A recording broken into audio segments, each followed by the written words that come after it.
Hi friends, നമുക്കിന്നൊരു മീൻമുട്ടയുടെ recipe പരിചയപ്പെട്ടാലോ? മഞ്ഞൾപ്പൊടിയും മുളക് പൊടിയും കുരുമുളക് പൊടിയും ചേർത്ത് തേങ്ങയിൽ ചിക്കിയെടുത്ത നല്ല ചൂട് ചോറിനൊപ്പം നല്ല അടിപൊളി ടേസ്റ്റായിട്ട് കഴിക്കാൻ പറ്റുന്ന ഒരു മീൻമുട്ടയുടെ റെസിപ്പിയാണ് ഇത്. അതിനായി ഒരു ഫ്രൈങ് പാൻ ചൂടായി വരുമ്പോൾ അതിലേക്ക് എണ്ണ ഒഴിച്ചു കൊടുത്ത് 1 ടീസ്പൂൺ കടുക് ഇട്ട് കൊടുത്ത് അത് പൊട്ടി വരുമ്പോൾ അതിലേക്ക് ചെറുതായി അരിഞ്ഞ വെളുത്തുള്ളിയും ഇഞ്ചിയും ചേർത്ത് കൊടുത്ത് അതിനോടൊപ്പം തന്നെ അല്പം കറിവേപ്പിലയും ചേർത്ത് വെളുത്തുള്ളിയുടെയും ഇഞ്ചിയുടെയും കളർ മാറി വരുന്ന സമയത്ത് നമുക്കതിലേക്ക് 2-3 പച്ചമുളക് ചെറുതായി അരിഞ്ഞതും 1 മീഡിയം സൈസ് സവാള ചെറുതായി അരിഞ്ഞതും ചേർത്ത് നന്നായി യോജിപ്പിച്ച് വഴറ്റിയെടുക്കാം.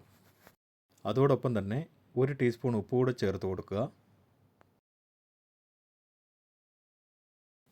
അതെല്ലാം വഴണ്ട് വരുന്ന സമയത്തേക്ക് നമുക്ക് മീൻമുട്ടയിൽ മസാലകൾ യോജിപ്പിച്ചെടുക്കാം.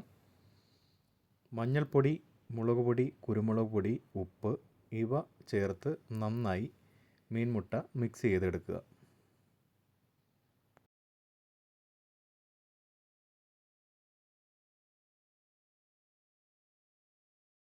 മീൻമുട്ടയിൽ മസാല പുരട്ടി മാറ്റി വെച്ചതിന് ശേഷം നേരത്തെ നമ്മൾ വഴറ്റി വെച്ചിരുന്ന സവാളയിലേക്ക് തേങ്ങാപ്പീര ചേർത്ത് കൊടുക്കാം. തേങ്ങാപ്പീര ചേർത്ത് നന്നായി മിക്സ് ചെയ്തെടുക്കാം. ഇട്ടുകൊടുത്ത തേങ്ങാപ്പീരയുടെ കളർ ചെറുതായി മാറി വരുമ്പോൾ അതിലേക്ക് 1 ടീസ്പൂൺ മുളക് പൊടി, 1/4 ടീസ്പൂൺ മഞ്ഞൾപ്പൊടി ഇവ ചേർത്ത് നന്നായി തേങ്ങയിൽ മിക്സ് ചെയ്തെടുക്കുക. അതിനുശേഷം തേങ്ങാപ്പീരയെല്ലാം നടുവിൽ നിന്ന് സൈഡിലേക്ക് മാറ്റിയ ശേഷം കുറച്ച് എണ്ണ ഒഴിച്ചു കൊടുത്ത് അതിലേക്ക് നമ്മുടെ മീൻമുട്ട മുളക് പുരട്ടി വെച്ചിരിക്കുന്നത് ചേർത്ത് ചെറുതായി ഫ്രൈ ചെയ്തെടുക്കുക.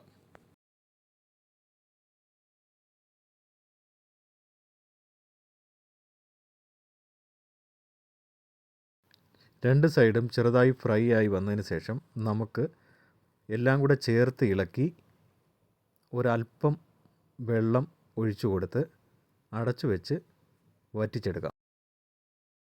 വെള്ളം വറ്റി വന്നാൽ നിങ്ങൾക്കൊരു തോരൻ പരുവത്തിൽ റെഡിയായി കിട്ടുന്നതാണ്.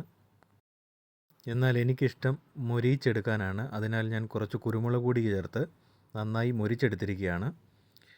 നിങ്ങൾക്ക് ഇഷ്ടമുള്ളതുപോലെ തന്നെ ചെയ്തെടുക്കാവുന്നതാണ്. ഇത് നല്ല ചൂട് ചോറിനൊപ്പം അടിപൊളി രുചിയാണ്. തീർച്ചയായും നിങ്ങളിത് ട്രൈ ചെയ്ത് നോക്കുക. വീഡിയോ ഇഷ്ടമായെങ്കിൽ സപ്പോർട്ട് ചെയ്യുക.